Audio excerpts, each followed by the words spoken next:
നമസ്കാരം, ഞാൻ വിനോദ്. ഫൈനൽ സ്റ്റഡീസിൻ്റെ പുതിയ ക്ലാസ്സിലേക്ക് ഏവർക്കും ഹൃദ്യമായ സ്വാഗതം. നമ്മൾ ദശാംശ സംഖ്യകളിലെ സങ്കലനം, വ്യവകലനം, ഗുണനം എന്നിവയെല്ലാം പഠിച്ചു. നമുക്ക് ഹരണമാണ് ഇനി പഠിക്കാനുള്ളത്. നമുക്ക് നോക്കിയാലോ? ശ്രദ്ധിച്ച് മനസ്സിലാക്കുക, കാരണം വളരെ എളുപ്പത്തിൽ നമുക്ക് ചെയ്യാവുന്നതേ ഉള്ളൂ.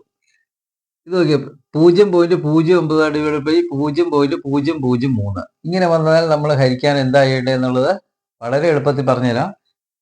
ഈ ദശാംശ സ്ഥാനം ഇല്ല എന്നുള്ള രീതിയിൽ നമ്മൾ സംഖ്യ എഴുതുക. ഇതെന്നാൽ ദശാംശം ഒന്നും ഇല്ലെങ്കിൽ 9 അല്ലേ, 9/3 എന്ന് എഴുതുന്നു. എന്നിട്ടോ അംശത്തിൽ എത്ര ദശാംശ സ്ഥാനം ഉണ്ട്? 1, 2. ഛേദത്തിലോ 1, 2, 3. അപ്പൊ എവിടെയാണ് കുറവുള്ളത്? അംശത്തിൽ. എത്ര സ്ഥാനം കുറവുണ്ട്? ഒരു സ്ഥാനം. ഇവിടെ 3 ദശാംശ സ്ഥാനവും ഇവിടെ 2 ദശാംശ സ്ഥാനവും ഉള്ളത്. അപ്പം 3, 2. അപ്പൊ ഇവിടെ ഒരെണ്ണം കുറവുണ്ട്. അംശത്തിൽ ഒരു ദശാംശ സ്ഥാനം കുറവുണ്ട്. അപ്പോൾ ഒരു ദശാംശ സ്ഥാനം കുറവുണ്ടെങ്കിൽ 10 കൊണ്ട് എവിടെ കുറവുള്ളതെന്നാൽ അവിടെ ഗുണിക്കുക. അംശത്തിലല്ലേ കുറവുള്ളത്, അവിടെ 10 കൊണ്ട് ഗുണിച്ചാൽ മാത്രം മതി. 10 ഉത്തരവാകും. 9×10 90/3. വെട്ടി കുറയ്ക്കുമ്പോൾ എങ്ങനെ വരും? 9 90 എത്രയുണ്ട്? 30. അപ്പോൾ ആൻസർ എത്രയാണ്? 30 എന്ന് എളുപ്പത്തിൽ കിട്ടും. അപ്പോൾ നമ്മൾ ചെയ്യേണ്ടത് എങ്ങനെയാണ്?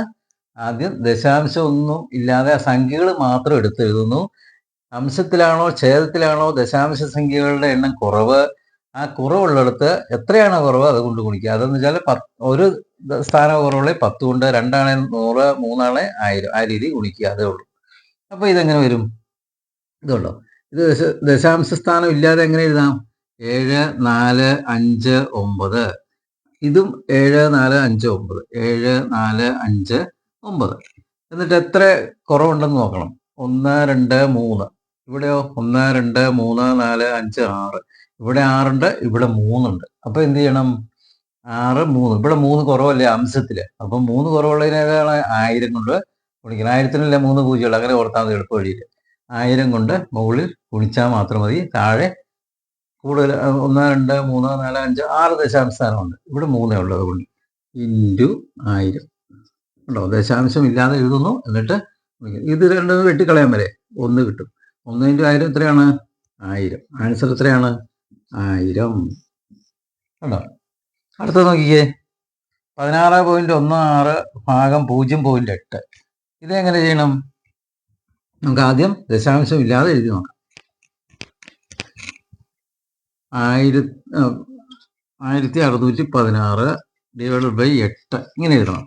എന്നിട്ടോ ഇത് നോക്കണം, ഇതിനകത്ത് 2 ദശാംശ സ്ഥാനം ഉണ്ട് അംശത്തിൽ, അല്ലേ? അംശത്തിൽ 2 ദശാംശ സ്ഥാനം, ഛേദത്തിൽ 1 ദശാംശ സ്ഥാനം. എവിടെയാണ് കുറവുള്ളത്? നേരം ഛേദത്തിലാണ്. എത്ര കുറവുള്ളത്? 1.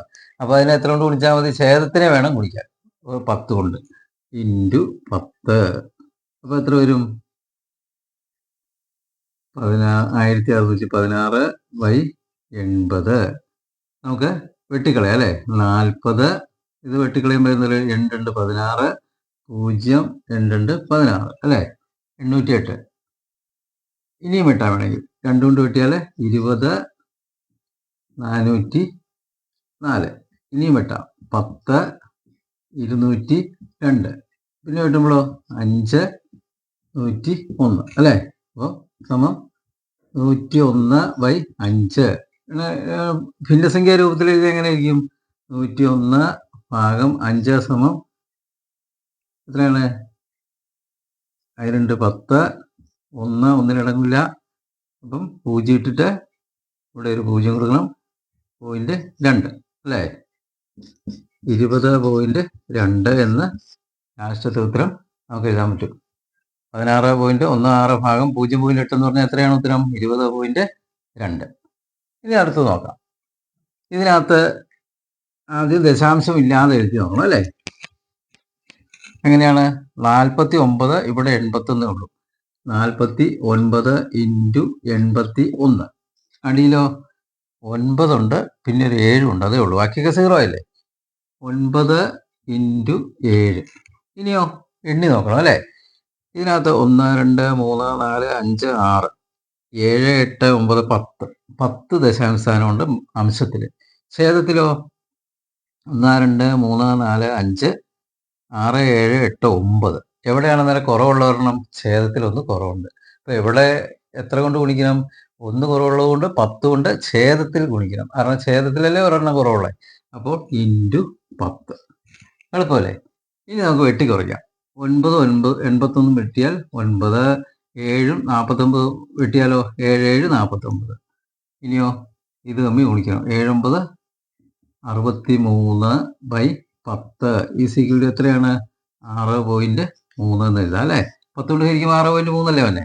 ഇതിൻ്റെ ആൻസർ 6.3 ഇങ്ങനെ വന്നു. ഇനി നമുക്ക് ഒരു കാര്യം കൂടെ നോക്കാനുണ്ട്. ഇതിപ്പോൾ നമ്മളിതെല്ലാം അംശത്തിലും ഛേദത്തിലും ഒരേ ഇതുണ്ടോ? ഇത് കുറവ് ചിലയിടത്ത് കൂടുതൽ അങ്ങനെയുണ്ട്. ഇനി അംശത്തിലും ഛേദത്തിലും ഒരുപോലെ ദശാംശ സംഖ്യ വന്നാൽ ദശാംശ സ്ഥാനം വന്നാൽ എങ്ങനെയാണെന്ന് കൂടെ നമുക്ക് നോക്കാം. ഇത് മായ്ക്കുകയാണ്. ഇത് തന്നെ ഇത് മായ്ക്കാം. ഇത് 0.09 / 0.03 ഇങ്ങനെ വന്നാലോ? ഇവിടെ അംശത്തിൽ എത്ര ദശാംശ സ്ഥാനമുണ്ട്? 2. ഛേദത്തിൽ എത്ര ദശാംശ സ്ഥാനമുണ്ട്? 2. അപ്പോൾ എന്ത് ചെയ്യണം? നമ്മളൊന്നും നോക്കണ്ട. 9/3 എന്ന് എഴുതുന്നു, വെട്ടിക്കുറയ്ക്കുന്നു. 3 9 എത്ര പ്രാവശ്യമുണ്ട്? 3 പ്രാവശ്യം അല്ലേ? ഉത്തരം 3 ആയിരിക്കും. കണ്ടോ? നമ്മൾ ദശാംശ സ്ഥാനം രണ്ടിലും തുല്യമാണ്. നമ്മൾ ദശാംശ സ്ഥാനം ഉണ്ടെന്ന് പോലും കരുതണ്ട. നമ്മളത് ആ സംഖ്യകൾ തമ്മിൽ ഹരിച്ചിട്ട് ഉത്തരം എഴുതിയാൽ മാത്രം മതി. അത് തെറ്റാതിരിക്കും. അപ്പോൾ നിങ്ങൾക്ക് ഈ ഇന്നത്തെ ക്ലാസ് മനസ്സിലായി എന്ന് വിശ്വസിക്കുന്നു. മനസ്സിലായെങ്കിൽ നിങ്ങൾ ലൈക്ക് ചെയ്യണം, ഷെയർ ചെയ്യണം, സബ്സ്ക്രൈബ് ചെയ്യണം, കമൻറ്റ് ബോക്സിൽ അഭിപ്രായങ്ങൾ രേഖപ്പെടുത്തണം. അടുത്ത ക്ലാസ്സിൽ കാണുന്നവരെ ഏവർക്കും നന്ദി.